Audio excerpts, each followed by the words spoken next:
এই নেন আপনার পণ্য। ঠিকঠাকই আছে মনে হচ্ছে। নেন, একটুও বেশি দিতে পারবো না। না না, এত কমে হবে না। প্রতিবার নিষিদ্ধ পণ্য আনতে অনেক রিস্ক নিতে হয়। কি নিষিদ্ধ পণ্য? এখানে কি কালোবাজারি চলছে? আজকে আমরা শিখবো কালোবাজার। তো আমরা আমাদের সেটআপগুলো দেখে নেই। কালোবাজার 3 থেকে 6 জন প্লেয়ার খেলতে পারে। প্রতিটা প্লেয়ার যে কোনো একটা পছন্দ মতো কালারের টাইলস এবং ওই অনুযায়ী ব্যাগ নিয়ে নেবে। তো লেটস সে যে এখানে 4 জন প্লেয়ার আমরা খেলছি, তো বাকি 2টা টাইলস এবং ব্যাগ আমরা সাইড করে ফেলবো। প্রতিটা প্লেয়ারকে 50 ভ্যালুর মুদ্রা আমরা দিব, একটা 20, 5টা 5 এবং 5টা 1। তো আমাদের এই গেমে টোটাল 3 রকমের পণ্য আছে: বৈধ পণ্য, নিষিদ্ধ পণ্য, রাজকীয় পণ্য। এগুলোকে আমরা কালার কোড দিয়ে বুঝতে পারি। যেমন সবুজগুলো হচ্ছে আমার বৈধ পণ্য, লালগুলো অবৈধ এবং এগুলো হচ্ছে আমার রাজকীয় পণ্য। এখানে যেমন আমাদের 4 প্রকার: চাল, শাড়ি, আতর, দুধ, বন্দুক, হরিণের চামড়া, অতিথি পাখি, তলোয়ার। এবং রাজকীয় পণ্যতে আমাদের মেইন বৈধ পণ্য যেগুলো, সেগুলোরই কিছু এক্সটেন্ডেড ভার্সন আছে। যেমন সুলতানি শাড়ি, এটা মানে হচ্ছে অ্যাকচুয়ালি 3টা শাড়ি, বা ছাগলের দুধ মানে হচ্ছে যে 2টা দুধ। কিন্তু এগুলো নিষিদ্ধ পণ্য না হলেও এগুলো কিন্তু আমাদের গেমে নিষিদ্ধ পণ্যের মতোই ট্রিট হবে। তার মানে জমিদারের কাছে যখন যাবে, জমিদার এগুলোকে আটকে দিতে পারে। সো আমাদের এখানে কিছু ব্যাপার আছে। যেমন 3 জন প্লেয়ার যদি হয়, এখানে একটা লিস্ট করা আছে। আমরা এই লিস্টটাকে ফলো করবো। এখানে বেসিক্যালি দেওয়া আছে যে কোন কোন পণ্য কতগুলো করে নিতে হবে 3 জন প্লেয়ারের জন্য। যদি 4 থেকে 6 জন হয় তাহলে আমরা সবগুলোই নিব। তো 6 জনের জন্য কিছু অ্যাডিশনাল রুলস আছে, এগুলো আমরা গেমের একদম লাস্টে বলে দিব। তবে 6 জনের জন্য 6 জন প্লেয়ার যদি না হয় তাহলে কিছু কার্ড আমরা বাদ দিয়ে দিব। যেমন এই কার্ডটা 6 জন, মানে 6 জনের কম হলে আমরা বাদ দিয়ে দিব। তারপরে এই কার্ডগুলো, এগুলো যদি 6 জন প্লেয়ার না হয় বাদ দিয়ে দিব। আর আমার 2টা জমিদার আছে, তো এখান থেকে যে কোনো একটা পছন্দ মতো জমিদার আমি রেখে দিব, আরেকটা জমিদারও বাদ দিয়ে দিব যদি 6 জন প্লেয়ার না হয়। 6 জন প্লেয়ার হলে ওই জমিদারটাকে আমরা অ্যাড করে দিব। তো খেলা শুরুর আগে আমার যত পণ্য আছে, নিষিদ্ধ পণ্য, রাজকীয় পণ্য, সবগুলো পণ্যকে আমরা একটা পাইলে অ্যাড করব এবং সবগুলোকে আমরা শাফল করে নিব। এখানে যদি আমার এত বড় পাইল শাফল করতে কষ্ট হয় তাহলে আমরা এটাকে কয়েকটা ভাগে ভাগ করে সবার হাতে হাতে দিয়ে দিব এবং প্রত্যেকে শাফল করে এখান থেকে একটা পোর্শন আরেকজনকে দিবে, সে আবার শাফল করবে। মানে যত র্যান্ডমনেস বাড়ানো যায় আমরা র্যান্ডমনেস বাড়িয়ে দিব। তো শাফল যদি হয়ে যায় তারপরে আমরা বাকি কার্ডগুলোকে একটা পাইলের মধ্যে রাখবো, বিশাল একটা পাইলের মধ্যে। যদি এমন হয় যে আমার প্লেয়ার বেশি এবং একটা পাইল সবাই রিচ করতে পারছে না, দ্যাট মিনস ধরলাম যে এটা আমার মেইন পাইল, অনেকগুলো প্লেয়ার আমরা এটাকে রিচ করতে পারছি না, তো এটা চাইলে তখন আমরা 2টা পাইলে ডিভাইড করতে পারি। এটা মানে নট মাস্ট। এবং যখন গেম চলবে, সামনে আমরা আরো ব্যাখ্যা করব, এখান থেকে আরেকটা নতুন পাইল তৈরি হবে, যেটা হচ্ছে যে ডিসকার্ড পাইল।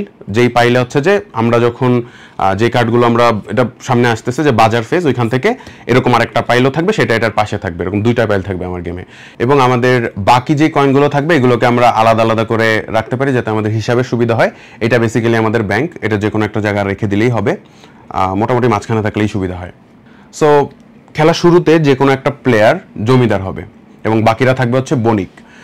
জমিদার যেই রাউন্ডে থাকবে সে ওই রাউন্ডে শুধুমাত্র জমিদার থাকবে এবং অন্য বণিকরা যেই জিনিসগুলো করবে, যেমন বাজার বা অন্যান্য যেই জিনিসগুলো করবে, সেগুলো কিন্তু জমিদার অ্যাটেন্ড করবে না।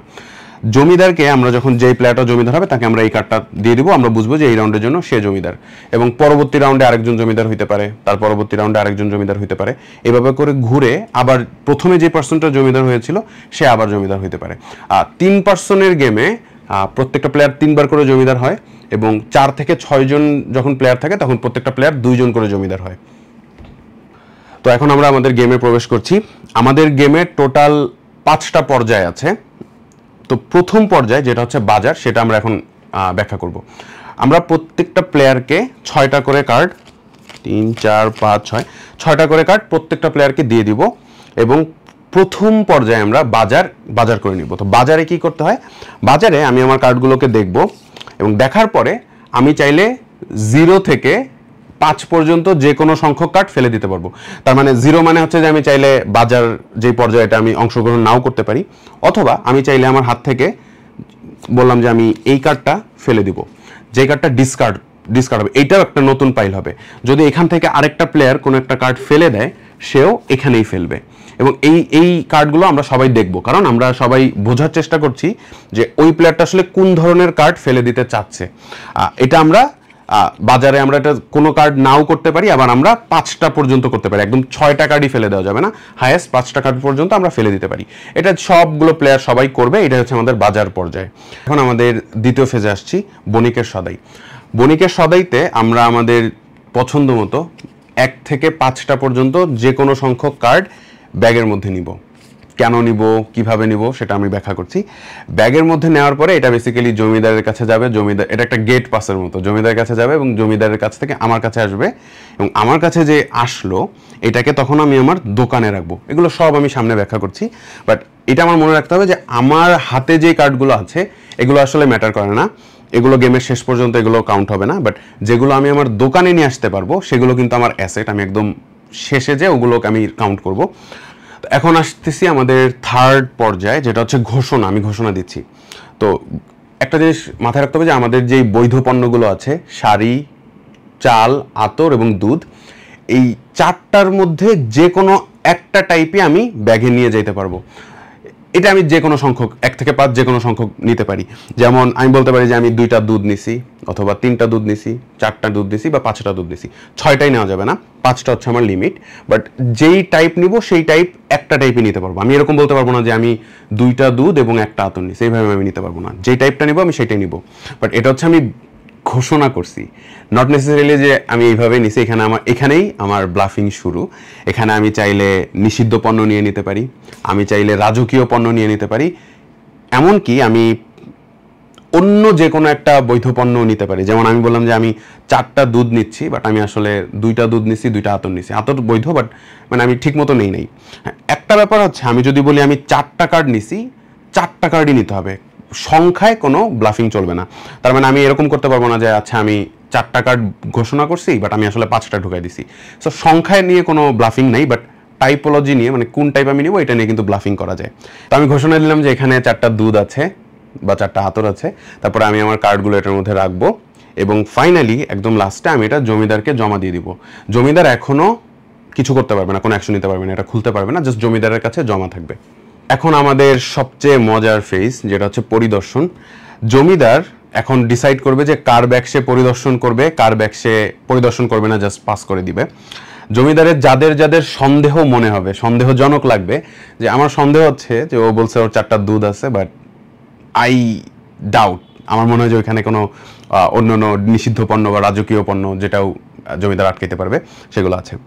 তো জমিদার যদি ডিসিশন নেয় যে জমিদার পরিদর্শন করবে না, পাস করে দিবে, তো পাস করে দিলে প্লেয়ার ওই ব্যাগটা নিয়ে নেবে, এবং এইখানে ব্যাগের যেই কার্ডগুলো থাকবে এগুলো প্লেয়ার তার দোকানে দিয়ে দিবে। এটা কিভাবে রাখবে এটা আমরা পরবর্তী ফেজে ব্যাখ্যা করব, বাট যদি জমিদার পরিদর্শন না করে এটা হচ্ছে ঘটনা। তো জমিদার যদি পরিদর্শন করে তাহলে কি হবে? জমিদার যদি এখন পরিদর্শন করে, যে কোনো 2টা ঘটনা ঘটতে পারে। নাম্বার 1, যে বণিক সে সত্য কথা বলতে পারে। যদি বণিক সত্য কথা বলে, লেটস সে যে বণিক বলেছিল যে আমার কাছে আমার ব্যাগে 3টা শাড়ি আছে, 3টা শাড়ি, তো তখন জমিদারকে এখানে আমার শাড়ির উপরে একটা ভ্যালু লেখা, এটা হচ্ছে শাড়ির দাম, কিন্তু নিচে একটা রেড একটা সংখ্যা লেখা -2। তো জমিদার যদি ভুল হয় এবং বণিক যদি ঠিক হয়, তাহলে এখানে -2 -2 -2 -6, তার মানে জমিদারকে 6 মুদ্রা জরিমানা দিতে হবে বণিককে।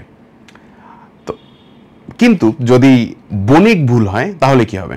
তো বণিক বলল যে আমি 3টা শাড়ি নিয়েছি, কিন্তু বণিক আসলে দেখা গেল 2টো শাড়ি এবং একটা হরিণের চামড়া নিছে। তো বণিকের ডিক্লারেশন ছিল যে 3টা শাড়ি, বাট জমিদার খুলে দেখলো যে 2টা শাড়ি বাট একটা হরিণের চামড়া। তখন বণিক যেটা করবে, শাড়ি দুটোকে পাস করে দিবে, তার মানে শাড়ি দুটোকে বণিকের হাতে দিয়ে দিবে, তার মানে শাড়ি দুটো সেফ। কিন্তু হরিণের চামড়া যেহেতু ধরা পড়ে গেল, এখানেও হরিণের চামড়ার এখানেও আমার একটা -4, তার মানে 4 টাকা জরিমানা। এবার বণিক জমিদারকে 4 টাকা জরিমানা দিবে, এবং জমিদার এটা ডিসকার্ড পাইলে ফেলে দিবে, এটাকে পাস করতে দিবে না। তো আমার এখানে একটা দামাদামির একটা সুযোগ আছে, জমিদারকে খাজনা দেওয়ার একটা সুযোগ আছে। তো যখন কেউ জমা দিবে পরিদর্শনের জন্য, সে জমিদারকে খাজনা দিতে পারে যে জমিদার আমি আসলে খাজনা দিতে চাই, যাতে আপনি আমার এটা পাস করায় দেন, মানে যেন আপনি এটা চেক না করেন। এইখানেও অনেকে ব্লাফিং করে। সো অনেকে এরকম আছে যে আসলেই ঠিক পণ্য দিছে, বাট সে আসলে খাজনা দিতে যাচ্ছে যাতে জমিদারের সন্দেহটা বাড়ে। তো এখানে খাজনা কয়েনের মাধ্যমেও দেওয়া যেতে পারে, বা কারো কাছে যেই দোকানে যেই কার্ডগুলো থাকবে, আবারও নট হাতে যেই কার্ডগুলো, মানে আমার হাতে যেই কার্ডগুলো থাকবে সেটা না, আমার দোকানে যেই কার্ডগুলো থাকবে সেখান থেকেও আমি খাজনা দিতে পারি। তো আমরা এখন আমাদের ফাইনাল রাউন্ডে কথা বলবো, রাউন্ডের সমাপ্তি, রাউন্ডের লাস্টে কি হয়। রাউন্ডের লাস্টে সো আমার ব্যাগ থেকে যখন কার্ডগুলো চলে আসবে, যখন জমিদার যখন আমাকে এই কার্ডগুলো পাস করে দিবে আমার হাতে, তখন আমি এই কার্ডগুলোকে আমার দোকানে, এখানে 4টা বৈধ পণ্যের জন্য 4টা স্পেস দেওয়া আছে, যেমন দুধের জন্য এটা, আতরের জন্য এটা, শাড়ির জন্য এটা, চালের জন্য এটা। যেমন আমি চালগুলোকে এখানে রাখবো, চালের এখানে রাখবো, শাড়িগুলোকে আমি শাড়ির এখানে রাখবো, এবং এইভাবে করে আমি স্ট্যাক করতে থাকবো শাড়িগুলোকে এভাবে করে। আমার যদি অবৈধ পণ্য বা রাজকীয় পণ্য থাকে, যেমন তলোয়ার অথবা বাসমতি চাল, বৈধ পণ্যের জন্য কিন্তু আমার এইখানে যেই কার্ডগুলো আমি রাখছি এগুলো কিন্তু সব প্লেয়ার দেখতে পাচ্ছে, বাট বৈধ পণ্য বা রাজকীয় পণ্যর যে কার্ডগুলো, এগুলো যখন আমি ব্যাগ থেকে বের করবো, এগুলো আমি কাউকে দেখাবো না। এগুলোর জন্য আমার উপরে, টাইলসের উপরে এখানে আরেকটা জোন আছে, এইটা এখানে আমি রাখবো, এবং এটা আমি উল্টো করে রাখবো যেন কোনো প্লেয়ার এটাকে দেখতে না পারে। তো এইভাবে আমার একটা রাউন্ড শেষ।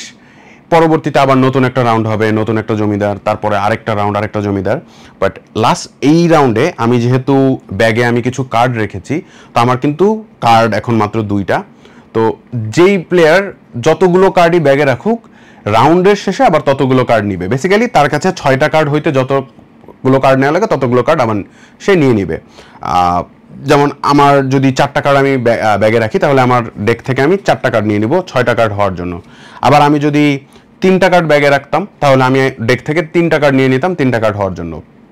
সো এইভাবে আমি রাউন্ডের শেষে আমার হাতে 6টা কার্ড ব্যালেন্স করে নিব। এবার আমরা কালোবাজার কার্ডগুলো নিয়ে একটু কথা বলবো। কালোবাজার কার্ড বেসিক্যালি কালো কার্ডগুলো, এগুলো আমরা রেখে দেবো আমাদের টেবিলের সামনে। তো কিছু প্লেয়ারের অবজেক্টিভ থাকে এই কার্ডগুলোকে সংগ্রহ করা। এখানে আমি দেখতে পাচ্ছি যে 3টা তলোয়ার, 3টা বন্দুক, 3টা হরিণের চামড়া, আবার 3টা তলোয়ার 2টা আছে, একটা একটু বেশি ভ্যালু, একটা একটু কম ভ্যালু। এই কার্ডগুলো অনেকে কালেক্ট করতে চায়। তো আমার এইখানে যদি নিষিদ্ধ পণ্য হিসাবে 3টা তলোয়ার হয়ে যায়, যেমন এই প্লেয়ারে দেখতে পাচ্ছি যে 3টা তলোয়ার, এ তখন কি করতে পারবে, এটা তো প্লেয়ার মানে কোনো কেউ দেখে নাই, কিন্তু ও যখন দেখলো যে হ্যাঁ আমার কাছে 3টা তলোয়ার আছে, সে এখান থেকে যে কোনো একটা 3টা তলোয়ার, ডেফিনেটলি যেটা বেশি সেটা আগে নিবে, সে এটা নিয়ে নিতে পারে, এবং এটা কিন্তু তার এখন দোকানে চলে আসলো, এটা তার একটা অ্যাসেট, এবং এই কার্ডগুলো সে তখন ডিসকার্ড পাইলে দিয়ে দিবে। তো এইভাবে কালোবাজার কার্ডগুলো কিন্তু সংগ্রহ করা সম্ভব। তো এইভাবে একটা রাউন্ড শেষ হওয়ার পর আবার একটা রাউন্ড হবে, আবার একটা রাউন্ড হবে।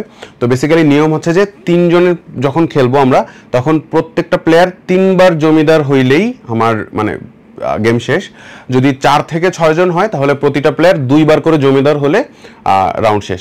এখানে আমরা কিছু জিনিস মেনটেন করতে পারি, যেমন প্রত্যেকটা জমিদারকে আমরা একটা টাইম লিমিট দিতে পারি, যে যখন পরিদর্শন করব আমরা প্রত্যেকটা জমিদারকে এত মিনিট করে দেবো। এটা পার্সোনাল চয়েস, ওই টাইমের মধ্যে সে তার ওই নেগোসিয়েশন শেষ করবে, যাতে টাইমটা ফিক্স থাকে গেমের। আর লাস্টে আমরা এখন দেখবো যে হিসাব আমরা কেমনে করব। আমরা যেই টাকাগুলো মাঝখানে থাকবে, যেই টাকাগুলো আমরা কালেক্ট করেছি, এটা তো আমাদের টাকা, এগুলো তো কালেক্ট হবেই। তারপরে আমাদের যতগুলো পণ্য থাকবে, এই পণ্যের যে প্রাইসগুলো, এগুলো অ্যাড হবে। যদি হিসাবের সুবিধার্থে চাইলে আমরা যতগুলো পণ্য সেই পরিমাণ কয়েন আমার এখানে রেখে পণ্যগুলো জমা দিয়ে দিতে পারি, অথবা এগুলো যদি আমরা কোথাও হিসাব করি সেখানেও হিসাব করে নিতে পারি। আমাদের উপরে এখানে যে নিষিদ্ধ পণ্যগুলো থাকবে বা কোনো কালোবাজার কার্ড থাকবে, এগুলোর ভ্যালুগুলো আমরা অ্যাড করে নিব। এবং ফাইনালি আরেকটা ব্যাপার আছে, যেমন আমরা যে কোনো পণ্যের রাজা অথবা রানী হতে পারি। এটা আমাদের প্রত্যেকের কিন্তু একটা পার্সোনাল অবজেক্টিভও, যে কোনো একটা পণ্য কেউ বেশি অ্যাচিভ করতে চায়। যেমন কেউ যদি সর্বাধিক শাড়ি জমাইতে পারে, সে হবে শাড়ির রাজা, তখন সে এই যে উপরে 15 মুদ্রা পাবে। দ্বিতীয় যে সর্বোচ্চ থাকবে সে পাবে 10 মুদ্রা। এরকম প্রত্যেকটা পণ্যেরই রাজা অথবা রানী হতে পারে। রাজা অথবা রানীর আবার ড্র হয়ে যেতে পারে, যেমন দেখা যাচ্ছে যে শাড়ির জন্য রাজা 2 জন হয়ে গেছে বা 3 জন হয়ে গেছে। তো এরকম যদি অবস্থা হয়, তখন আমরা রানীকে একদম ইগনোর করব। ওই ফেজে ওইটাতে রানীকে আমরা কাউন্ট করব না।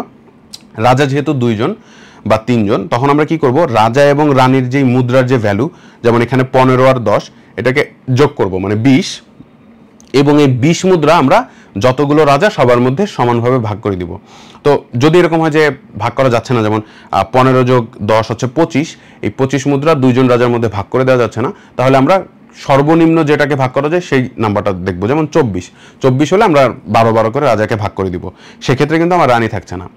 কিন্তু যদি এরকম হয় যে রানী ড্র হয়েছে, রাজা একজনই, সারির রাজা একজনই হয়েছে, বাট রানী ড্র হয়ে গেছে, 2 জন বা 3 জন মধ্যে ড্র হয়েছে, তখন আমরা যেটা করবো, রানীর যেই মুদ্রার যে ভ্যালু এটাকে আমরা তত ভাগ করে দিব। যেমন এখানে আমি দেখতে পাচ্ছি যে 10 হচ্ছে আমার রানীর ভ্যালু, তো যদি 2 জন রানী হয় তাহলে আমরা 5 ভাগ করে দিব।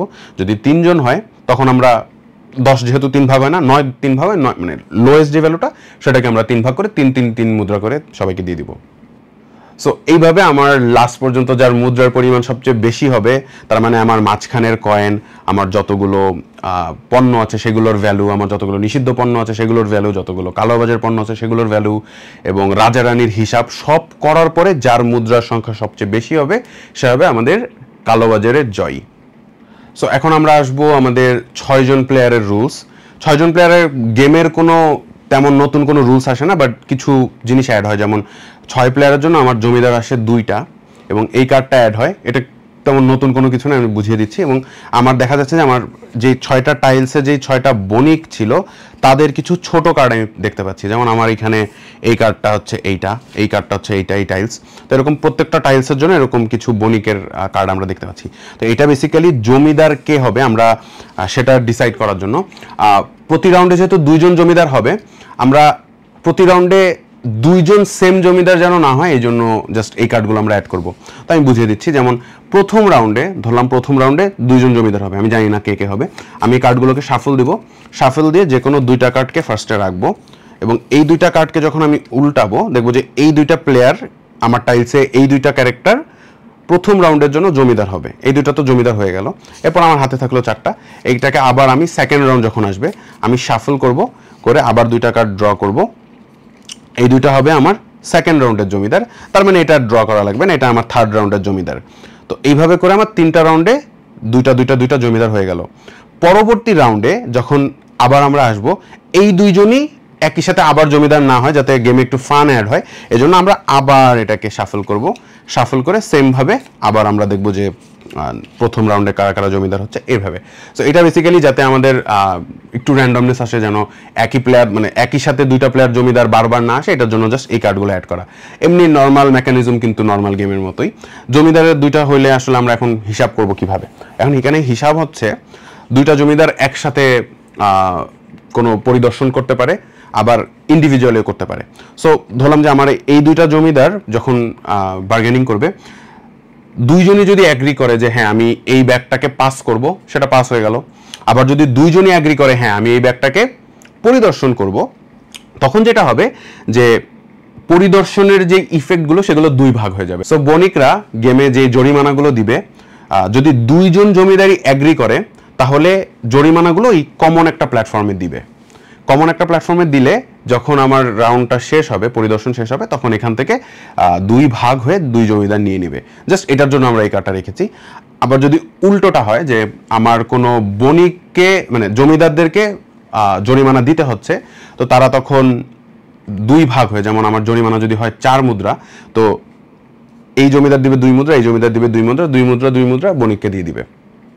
তবে এখন অনেকের প্রশ্ন, জমিদাররা যদি 2 জনই অ্যাগ্রি না করে, যদি এই জমিদার বলে যে আমি পরিদর্শন করব কিন্তু আরেক জমিদার পরিদর্শন করতে চাচ্ছে না, তখন আগের নিয়ম অনুযায়ী জাস্ট সিঙ্গেল এই জমিদারের সাথেই ডিল হবে। তো যদি এই জরিমানা যদি এই জমিদারকে দিতে হয়, শুধুমাত্র এই জমিদার তখন জরিমানা দিবে, এই জমিদার দিবে না। আবার যখন কোনো বণিক জরিমানা দিবে তখন তার এই কমন প্ল্যাটফর্মে রাখা লাগবে না, কারণ ওই জরিমানাটা শুধু এই জমিদারকে দিতে হবে। সো তখন সে ইন্ডিভিজুয়ালি এই জমিদারকে দিয়ে দিবে। সো ইন্ডিভিজুয়ালি পরিদর্শন করার সুযোগও আছে। সো এই ছিল আমাদের কালোবাজার। সবাই সবার মতো বাজার সদাই করে ফেলুন এবং কালো বাজার সদাই করে ফেলুন। সাবধান যেন জমিদার দেখতে না পারে।